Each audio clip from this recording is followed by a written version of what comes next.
அதான் வேளச்சேரியில் போட்டியிடுவார்னு ஒரு ரூமுரை.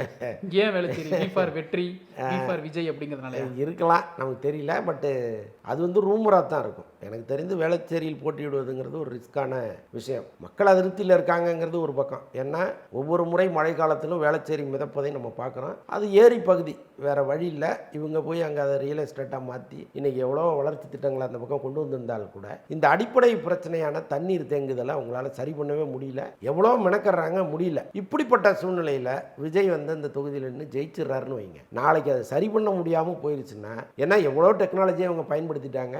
ஏரியில் தானே வந்து தண்ணி தேங்கும். நீங்கள் அதை என்ன பண்ண முடியும்? ஸோ அப்படி ஒரு சிக்கல் அதில் இருக்குது. ஸோ அதனால் அந்த தொகுதியை ஒரு தேர்ந்தெடுத்து நிற்பாராங்கிறதுல எனக்கு ஒரு சந்தேகம் இருக்குது. இன்னொன்று வந்து இப்போ இது போன்ற தலைவர்கள் வந்து ரொம்ப சேஃப்டியான தொகுதியை தேர்ந்தெடுப்பாங்க. என்னென்னா அந்த குறைந்தபட்ச மக்கள் தொகை உள்ள தொகுதியாக, ரொம்ப சின்ன தொகுதியாக தேர்ந்தெடுத்தாங்கன்னா தமிழ்நாடு முழுக்க அவங்க சுற்றுப்பயணம் போகிறதுக்கும் சரியாக இருக்கும், அவங்க தொகுதியை பார்க்குறதுக்கும் சரியாக இருக்கும். ஸோ அப்படி வந்து சின்ன தொகுதி எதுன்னு பார்த்து நிற்பதுங்கிறது ஒரு நல்ல யோசனையாக இருக்கும். எனக்கு தெரிந்து அவர் வந்து கிராமப்புறங்களுக்கு போயிட்டாருன்னா இன்னும் ப்ளஸ்ஸாக இருக்கும்.